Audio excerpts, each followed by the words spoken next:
King Charles III. Charles III. Charles Philip Arthur George was born on the 14th of November, 1948, and he is King of the United Kingdom and 14 other Commonwealth realms. He acceded to the throne on the 8th of September 2022 upon the death of his mother, Elizabeth II. He was the longest-serving heir apparent in British history and is the oldest person to assume the throne, doing so at the age of 73. Charles was born in Buckingham Palace as the first child of then Princess Elizabeth, Duchess of Edinburgh, and Philip, Duke of Edinburgh, and the first grandchild of King George VI and Queen Elizabeth. He was educated at Cheam and Gordonstone schools, both of which his father attended as a child. He later spent a year at the Timbertop campus of Geelong Grammar School in Victoria, Australia. After earning a Bachelor of Arts degree from the University of Cambridge, Charles served in the Royal Air Force and Royal Navy from 1971 to 1976. In 1981, he married Lady Diana Spencer, with whom he had two sons, Prince William and Prince Harry. In 1996, the couple divorced after they had each engaged in well-publicised extramarital affairs. Diana died as a result of a car crash in Paris the following year.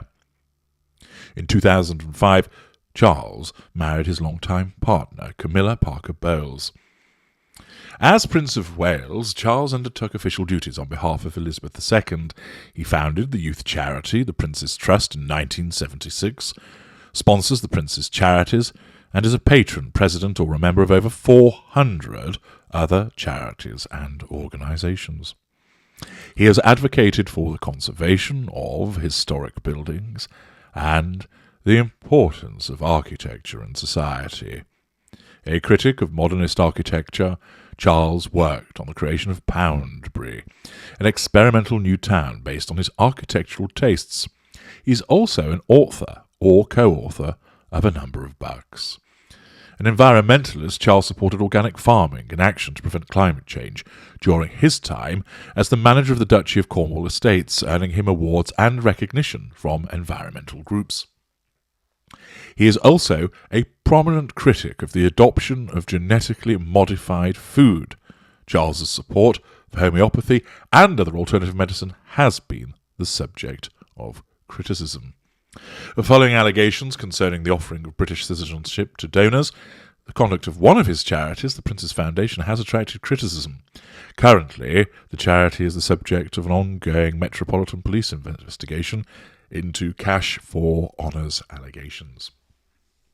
Accordingly, after a very long wait indeed, the heir has now become the monarch, and Charles has become king.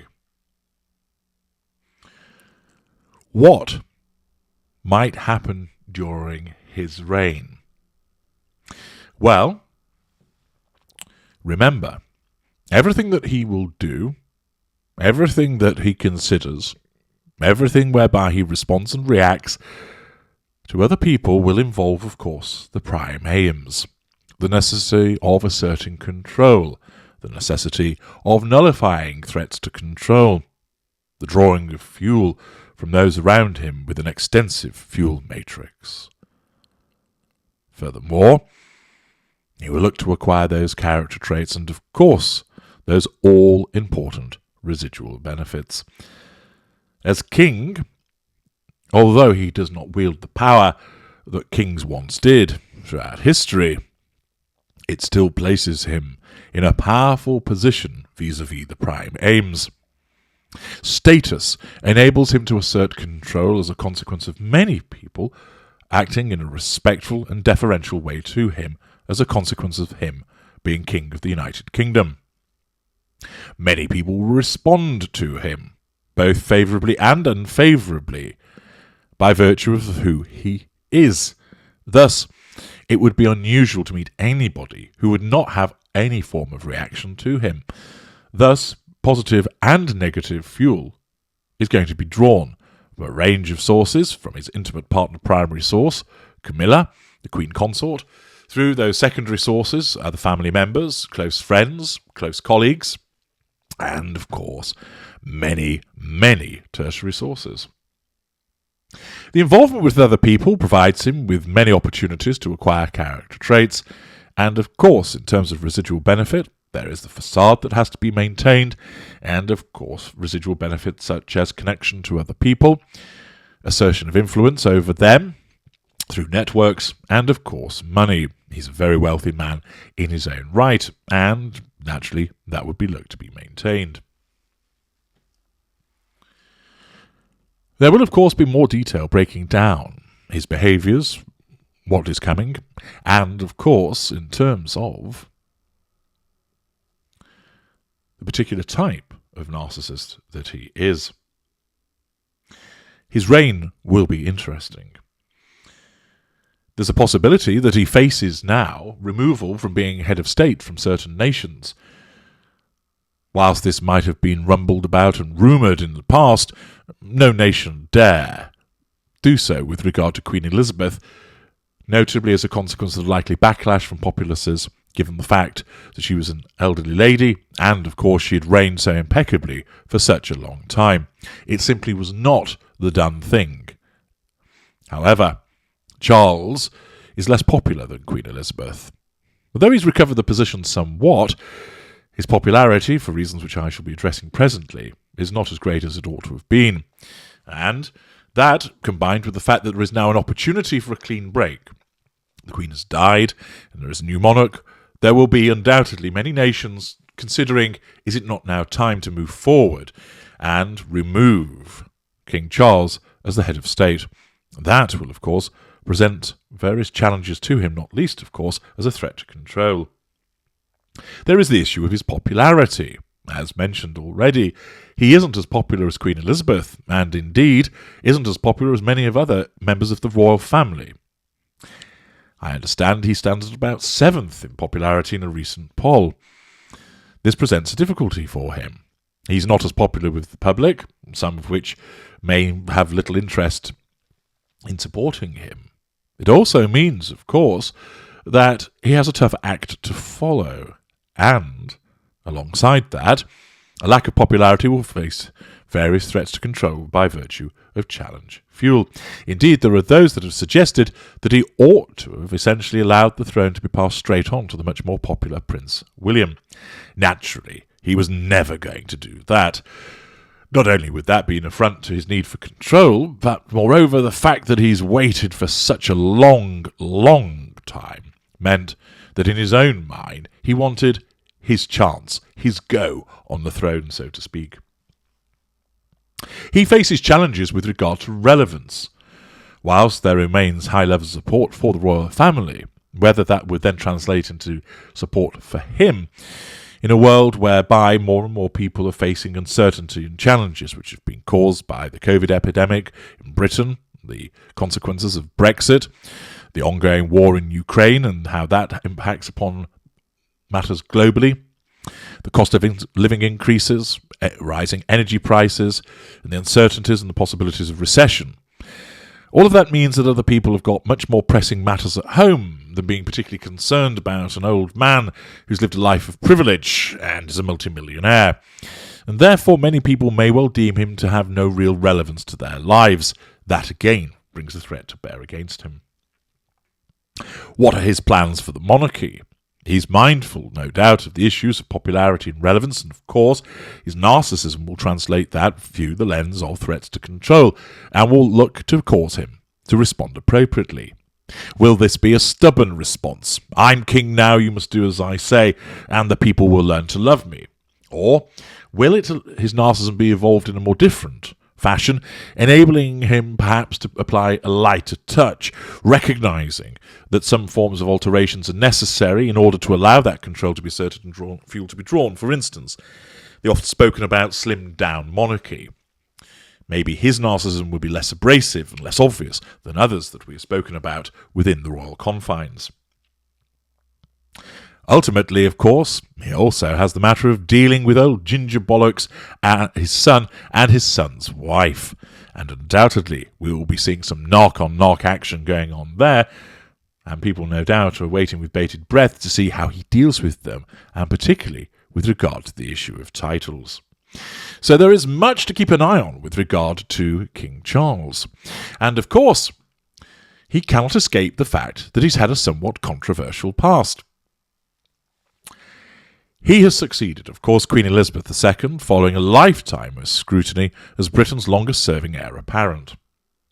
While the national mourning period for his mother and his coronation in the coming months will help to define him as king, examining his decades of controversy could offer clues as to how he might behave as sovereign. Indeed, these aspects of controversy are commensurate with the narcissism that exists within him. The revelations of infidelity, sense of entitlement, lack of accountability, lack of emotional empathy, narcissistic dynamic, in his marriage to Diana, Princess of Wales, left him, and now Queen Consort Camilla, deeply unpopular. While he has managed to regain some positive sentiment in the British public, helped by his continued dedication to duty and the passage of time, he does remain less esteemed than many other members of the royal family. One Ipsos poll showed in April 2022 that nearly half of Britons think Charles should let his son Prince William be the next king, and YouGov polling ranks him as the 7th most popular royal, behind his mother, daughter-in-law, Kate, son William, Prince Philip, Princess Anne, and niece Zara Tindall. Among millennial-age Britons, he ranks 12th. Most recently, he's been embroiled in controversy over donations to his charities. In July, the Sunday Times of London reported that the half-brothers of September 11th terrorist Osama bin Laden made a $1.2 million donation to the Prince of Wales's charitable fund back in 2013. Charles's official office, Clarence House, said the royal did not personally solicit the donation. However, the first major brush with disapproving public opinion came amid his marriage to Diana, Princess of Wales, the 25th anniversary of whose death the world recently marked.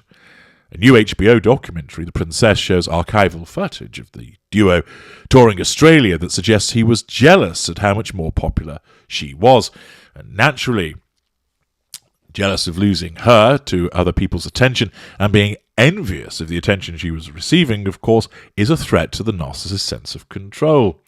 This is why so often you will find that in events, if you're talking to somebody else and you're in a relationship with the narcissist, they need to do something to bring the attention back onto them.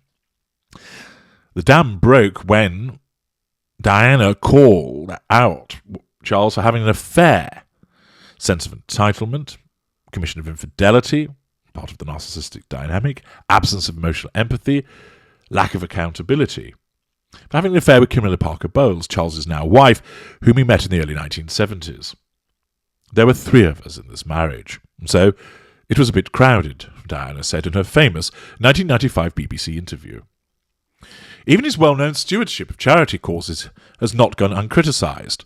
While he's been lauded for his efforts to protect the environment, cognitive empathy, facade management, and speak out about climate change, method of assertion of control through triangulation, scientists have also raised concerns about other issues Charles has championed. For example, in 2019, after becoming a patron of the group focused on homeopathic medicine, the Good Thinking Society, which promotes evidence-based science, called him anti-science. Sense of entitlement, lack of accountability. Robert Lacey, a biographer who was a historical consultant to the Netflix show The Crown, argues that the royal was careful about the causes he got involved with, facade management, as he had the challenge of waiting in the wings for 7 decades and making a career for himself in the meantime. Lacey believes Charles steered clear of politically contentious areas by concentrating on issues that have to do with the countryside, ecology and British heritage. Perhaps most relevant now that he is king, Charles was also accused of attempting to influence the British government, assertion of control, lack of boundary recognition, sense of entitlement.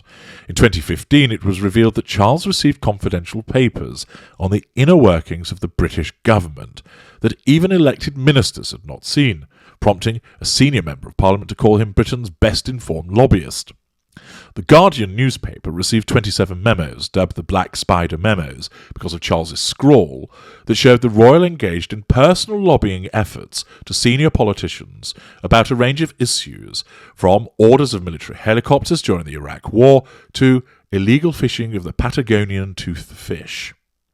Assertion of control, poor boundary recognition, lack of accountability, absence of emotional empathy, manipulative behaviours. At the time, Clarence House said it's typical for heirs to the throne to be briefed on political topics, but critics argued that members of the royal family should stay out of politics. Given his activism on political issues, it remains to be seen whether King Charles III will be a politically outspoken monarch. As James Vaughan, an expert on British history at the University of Chicago, stated, the question mark would be, would he try and use his role in the unwritten constitution to have more influence over policies and thinking of the British government than probably his mother was ever willing to try to do? In my view, undoubtedly he will do so, driven, of course, by that need to assert control and draw fuel. We will, of course, be scrutinising his reign, seeing what happens with regard to the challenges that I mentioned earlier in this video. And whilst the Queen, ahead of her funeral, a normal, as I have explained, an individual who had both narcissistic and empathic traits, but had considerable emotional empathy for those around her, somebody who was not naturally manipulative and didn't need the prime aims, she was not a narcissist, as I've explained before. But her son and heir is. Monarchs invariably are. If you think about it, in order, all those years ago, to climb to the top of the tree and stay there, it was necessary to have a particular set of skills. Invariably, you needed to be able to manipulate people, call in favours, blackmail them. You have to be able to be cold-blooded to get rid of your opponents who would be looking to usurp you. You couldn't act with a conscience. It was much better not to have one. Of course, being charismatic, being magnetic, giving the appearance of generosity where it was appropriate all helped. Being a chameleon and being all things to all men was also useful. And of course, the power that comes, as once was the case with monarchs in times gone past, that power was so attractive to narcissists, allowing the assertion of control, the drawing of so much fuel, character traits and residual benefits. It is not difficult to understand why those of a narcissist bent were drawn to that position of power as they are in other fields today. And of course, having got there, it was necessary to stay there. Now, not every monarch, of course, has been a narcissist, but most are. And in order to ensure that you deal with your opponents once you're sat on the throne, you need to operate in a manipulative fashion, navigating your way through all of those snakes and charmers that are waiting for their moment, those that are looking to curry favour, those that are looking to plunge a knife into your back. Paranoia is best cultivated, and, of course, it comes naturally to the narcissist to enable the paranoia survive, and that is why they are able to do so, holding on to that position. And thus, of course, a narcissist ascends the throne, and thereafter must ensure that issue is created. Heirs must be born, and therefore that genetic predisposition stands a very good chance of being passed down to those heirs. And, of course, the environment in which that child is raised is invariably one of a lack of control. They're not allowed to decide anything for themselves. They're told what to do, where to be, but at the same time, from the earliest of ages that they can remember, people must bend their knees to them, kiss their hands to them, show fealty and deference. In such an environment of rigidity, it isn't difficult to understand why the heir prince, the crown prince, thus becomes the narcissist themselves, and on it goes. Here, another narcissist is on the throne. And of course, as this channel is all about narcissism and regularly uses those as prominent examples, we will be keeping an eye upon King Charles and what he does, and also in relation to who he's dealing with. Keep your eyes peeled for more in that regard. I'm H.G. Tudor. Thank you for listening.